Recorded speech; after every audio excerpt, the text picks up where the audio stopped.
¿Qué tal? Vamos a hablar sobre la lesión renal aguda. Esta se define por la falla de la filtración renal y la función excretora en días a semanas. Su efecto es la retención de productos nitrogenados y otros desechos que elimina el riñón. Si bien la lesión renal aguda no es una enfermedad sola, sino más bien es un grupo heterogéneo de cuadros que comparten signos diagnósticos de manera específica, mayor concentración de creatinina sérica y a menudo junto con un menor de volumen de orina. Es importante señalar que la lesión renal aguda es un diagnóstico clínico, más no estructural. Un paciente puede tener lesión renal aguda con o sin lesión del parénquima renal.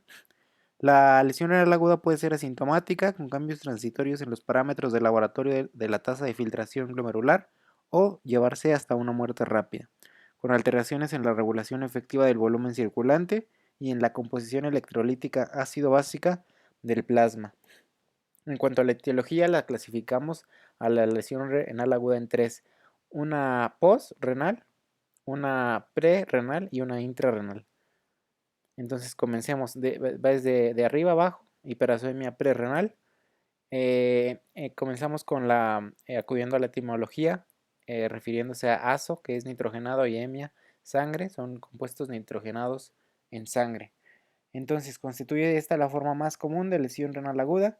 Se refiere al incremento de las concentraciones de creatinina sérica o nitrógeno ureico sanguíneo, el BUN, por el flujo plasmático renal y la presión hidrostática intraglomerular insuficientes para apoyar la filtración glomerular normal.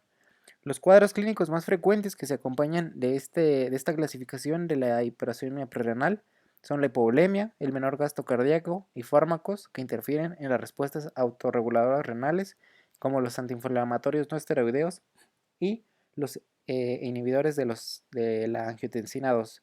La hiperuremia prerrenal puede coexistir con otras formas intrínsecas. Esa es la pregunta. ¿Puede coexistir? La respuesta es sí. Puede coexistir con otras formas intrínsecas relacionadas. Los lapsos prolongados de la hiperuremia prerenal pueden infligir daño isquémico, denominado a menudo entonces necrosis tubular aguda. Y ponemos entonces biopsia. La hiperuremia prerenal no implica daño del parénquima renal y puede revertirse con rapidez luego de restaurar la hemodinámica intraglomerular.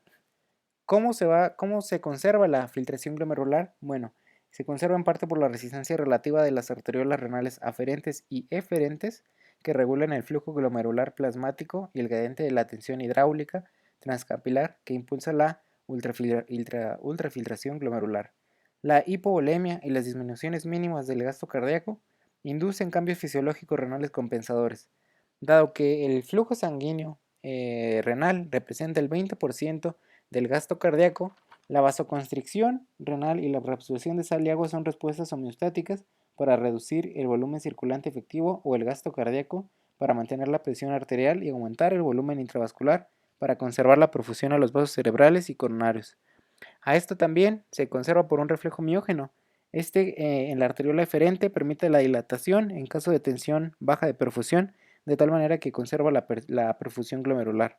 También tenemos, aunado a esto, la biosíntesis como otro mecanismo intrarrenal de prostaglandinas vasodilatadoras, como pueden ser la prostaciclina, la prostaglandina E, la calicreína, las cininas y quizá el óxido nítrico. Estos intensifican la respuesta a la presión baja de perfusión renal. La autorregulación renal se realiza asimismo por retroalimentación túbulo-glomerular, en, en la cual las disminuciones de la liberación de solutos a la mácula densa inducen la dilatación de la arteriola aferente. En cuanto a estos mecanismos reguladores, tienen un límite. Los factores que determinan la intensidad prolongada de la respuesta autorreguladora son la aterosclerosis de los vasos, la hipertensión arterial prolongada y la senectud. Hay diversos factores que determinan la intensidad de la respuesta autorreguladora y el riesgo de hiperuremia prerenal. Son estos que les mencioné, los cuales ocasionan estenosis estructural de las arteriolas intrarrenales y una menor capacidad de dilatación de los vasos renales aferentes. Por poner un ejemplo, los AINES más un inhibidor de la bomba de protones o un inhibidor de la enzima convertida a angiotensina, suelen ser causantes de hiperacemia prerrenal. Fármacos solos como los AINES también, pero combinados con los que les pongo ahí abajo, aumentan mucho más la probabilidad de que la lleguen a presentar. Entonces, un paciente con hepatopatía avanzada, ponemos ahí en interrogación, ¿y por qué? Pues estas personas, las personas con hepatopatía avanzada, muestran un perfil hemodinámico muy similar al de la hiperacemia prerrenal ante la sobrecarga del volumen corporal total. El pronóstico es muy malo en el caso del síndrome hepatorrenal tipo 1, en el que la lesión renal aguda está definida como un aumento mayor del doble de la creatinina sérica hasta 2.5 miligramos por 100 mililitros en menos de 2 semanas. El síndrome hepatorrenal tipo 2 es una forma menos grave, caracterizada sobre todo por la ascitis resistente al tratamiento. El síndrome hepatorrenal ya definido es difícil de distinguir de la hiperacemia prerrenal. Con anterioridad se caracterizaba el síndrome hepatorrenal como la hiperacemia prerrenal, que no mejoraba y que conducía a menudo a lesión renal aguda intrínseca, a menos de que se realizara un procedimiento definitivo para mejorar la hemodinamia, como puede ser una derivación portosistémica o algún trasplante hepático. Por lo tanto, suele ser alguna definición que todavía se sigue utilizando. Ahora continuamos con la lesión renal aguda intrínseca. En esta las causas más frecuentes son septicemia, isquemia y nefrotoxinas, ya sea endógenas o endógenas. En muchos casos, la hiperacemia prerrenal evoluciona y llega a daño tubular, y ponemos entonces ahí biopsia. Si bien se le clasificó antes como necrosis tubular aguda, no se dispone casi nunca de la biopsia confirmadora que nos pueda dar este diagnóstico.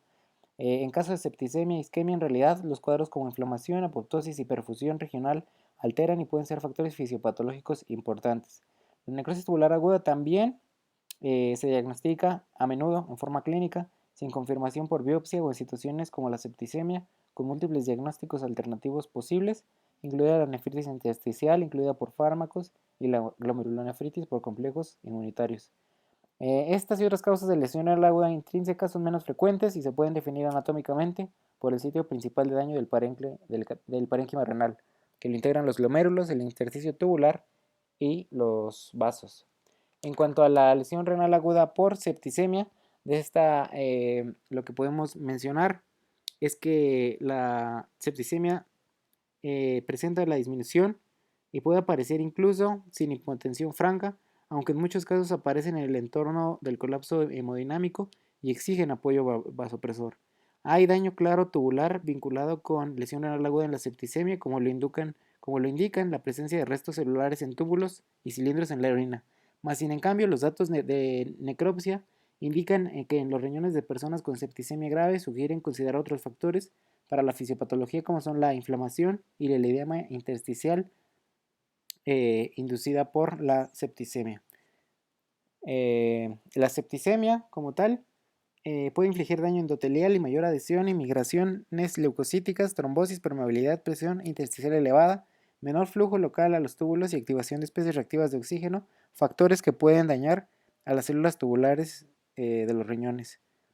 Luego continuamos con la lesión renal aguda por o postquirúrgica. Esta es una complicación grave en el posoperatorio, en particular después de grandes operaciones con hemorragia considerable e hipotensión transoperatoria. Las técnicas que más a menudo se acompañan de esta clasificación son la cirugía de corazón con circulación extracorpórea, técnicas vasculares con pinzamiento transversal de la aorta y procedimientos intraperitoneales. Con el paso del tiempo, la reacción de cuerpos en algún trasplante puede originar eh, proliferación de la íntima, formulación de células gigantes y mayor angostamiento de los vasos, lo que explica el deterioro subagudo en términos generales de la función renal. Factores para que un paciente postoperado sea potencialmente para que presente estas son una nefropatía de base, cualquiera, senectud, diabetes también, insuficiencia cardíaca congestiva. En cuanto a la lesión renal aguda en pacientes que presentan pancreatitis o quemaduras, esto se debe por las pérdidas extensas de líquidos dentro de los compartimentos extravasculares del cuerpo, que son muy frecuentes en el caso de estos padecimientos. La lesión renal aguda aquí es una complicación ominosa de las quemaduras y afecta al 25% de las personas que tienen mayor al 10% de la superficie corporal total quemada. Además de la hipovolemia intensa, que reduce el gasto cardíaco, e intensifica la activación neurohormonal. Las quemaduras y las pancreatitis originan inflamación no regulada y un mayor riesgo de septicemia y lesión pulmonar aguda, cuadros que facilitan la aparición y evolución de la lesión renal aguda. En cuanto al síndrome compartimental, las personas que reciben líquidos de forma masiva por traumatismos y quemaduras, como las pancreatitis agudas, también desarrollan al final este síndrome, en el que las presiones intraabdominales son muy elevadas, casi siempre mayor a 20 milímetros de mercurio, y comprimen la vena renal y reducen la filtración glomerular. Seguimos con la